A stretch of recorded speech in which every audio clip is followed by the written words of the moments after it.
For much of his career, Manny Pacquiao used stereotypically old-fashioned training techniques.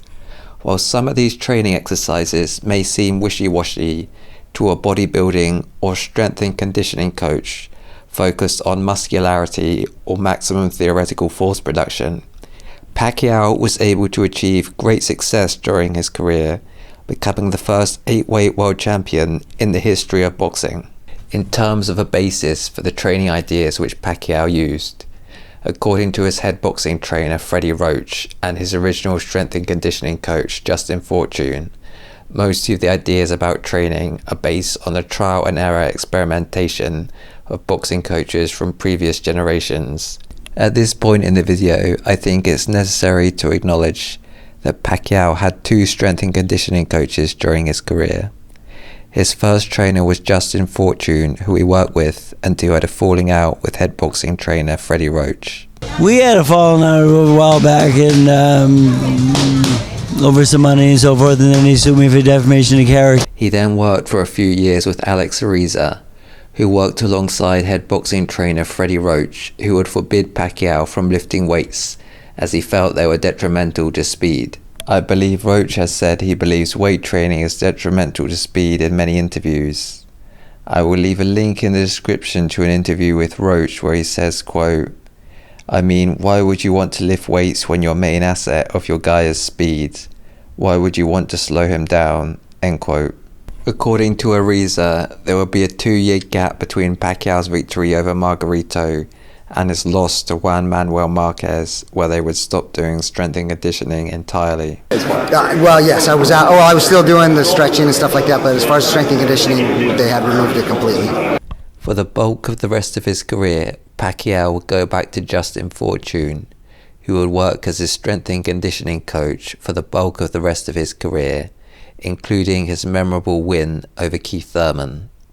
Manny Pacquiao asked me that he would like to have Justin back as a strength coach and so forth. So it's the strength and conditioning methods he used during the bulk of his career which I'm going to discuss here, not anything he might be doing to prepare for a potential rematch with Floyd Mayweather. In general, if you had to pick out 3 or 4 physical qualities that were prioritized by Pacquiao's training routine, I believe these would be the development of aerobic endurance, speed endurance, and the development of spring and elasticity in his legs. Skipping has traditionally been a part of boxing training since the earliest recorded training footage. It is ideal for increasing the bungee-like storage capacity. However, in recent years, some prominent coaches, such as MMA trainer Firas Zahabi, have been critical of this training method. I called jump rope junk training, and people got upset. I got some hate mail. I got some boxing coaches telling me, who does this guy think he is?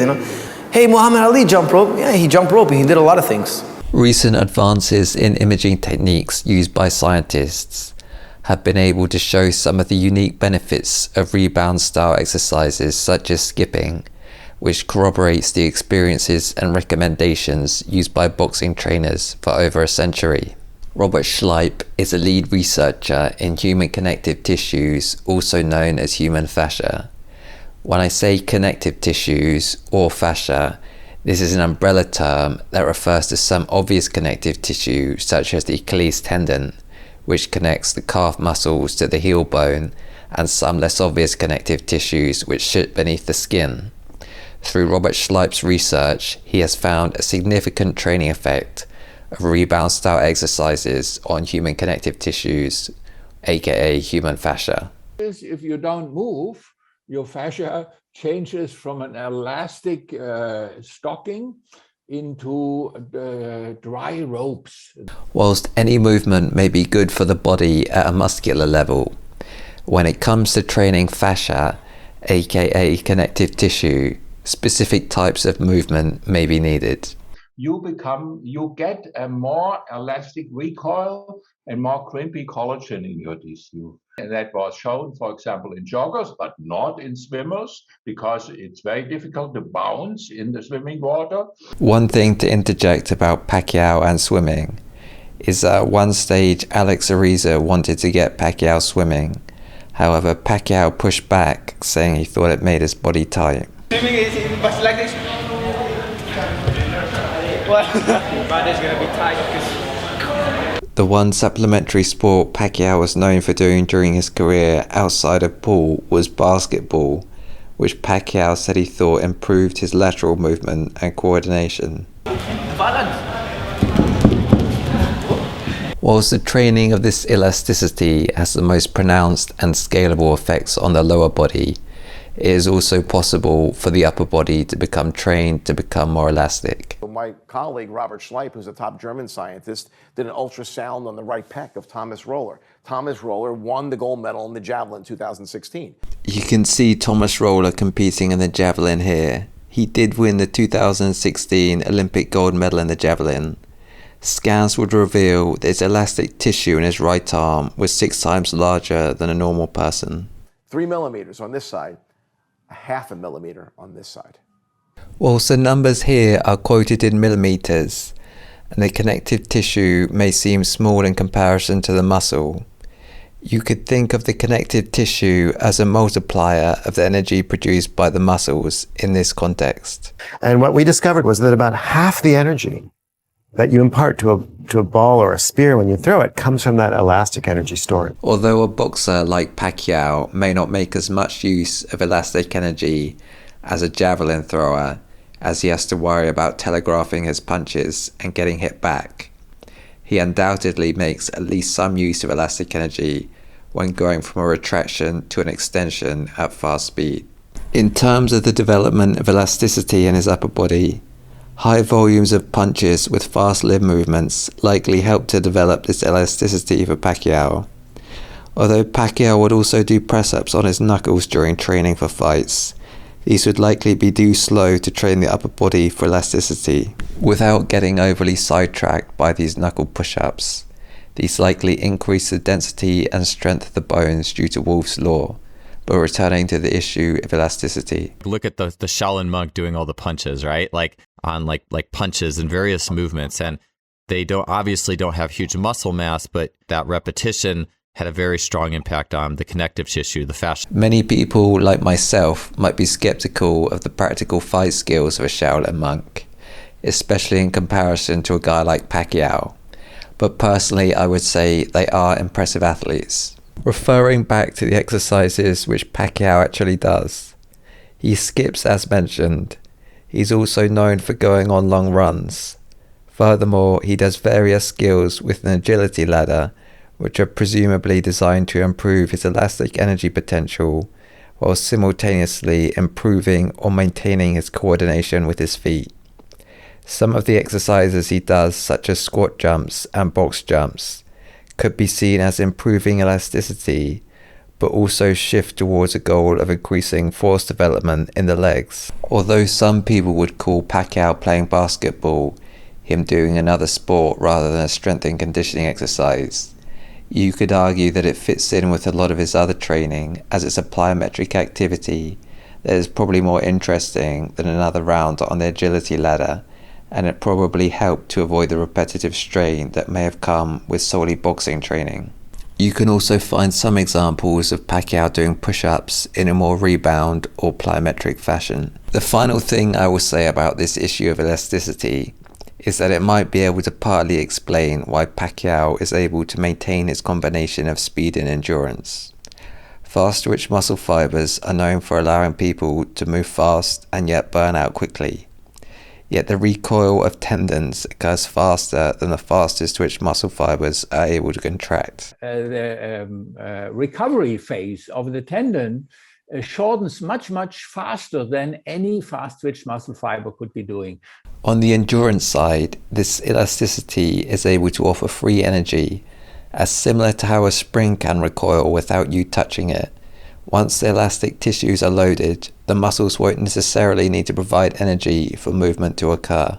They did research with kangaroos. They put kangaroos on treadmills, put energy consumption masks on them, VO2 max masks. And kangaroos burn the same amount of energy hopping twice as fast. The same effect has been observed in human runners, with trained runners being capable of increasing their speed without increasing energy expenditure. The next aspect of Pacquiao's training routine, which I'm going to address, is the issue of speed endurance. Although it's not necessarily the goal of Pacquiao's workouts, it could be interpreted as a secondary goal. The idea of speed endurance as being a distinct quality is something you almost never hear described by a modern strength and conditioning coach.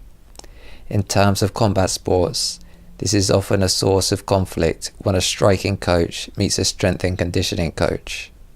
If you look at the way professional boxers have historically trained, a workout such as 8 to 15 rounds of 3 minutes on a mixture of the pads and the heavy bag are not uncommon. If you contrast this with the mentality of a strength and conditioning coach, often a strength and conditioning coach will be thinking in terms of a workout as 8 exercises of 3 sets with loads that may go up to 200 kilos or higher depending on the exercise and the size of the athlete.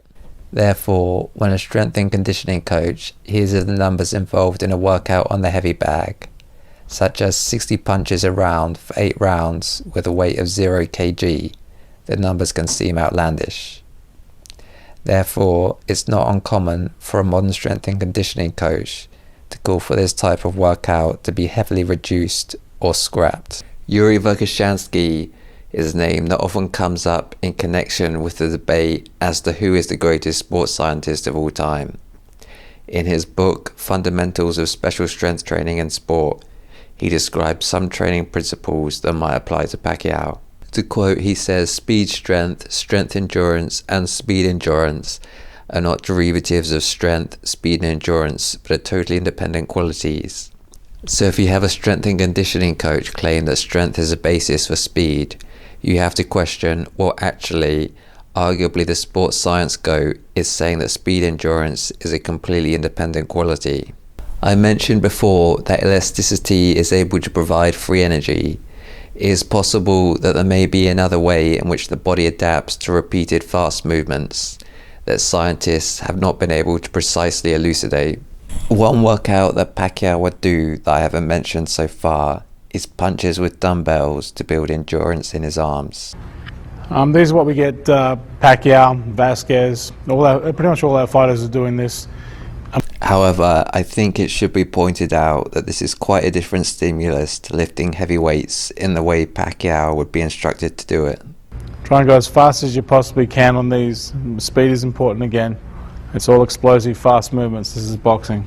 There are a couple of examples you can find of Pacquiao doing resistance exercises at slow speeds. One of these is his famous ab circuit. According to Freddie Roach, though it's very likely Pacquiao had been doing some sit-ups in the Philippines, the ab circuit was brought in by Justin Fortune to build up his abdominal wall and to help him take body shots. Manny Pacquiao, he was known for not being able to take body shots until he started working with Justin, and now he raises his hands up and lets people hit his body. Just to briefly touch on the issue of aerobic conditioning, but not too much, as in some ways it's obvious. When you look at Pacquiao's workouts, you notice almost everything he does is designed to get him out of breath. Some people look at Pacquiao's runs and say it looks to be going too slow to get an aerobic benefit. If you look at how most professional runners train, they do not necessarily do every workout at max speed or close to it.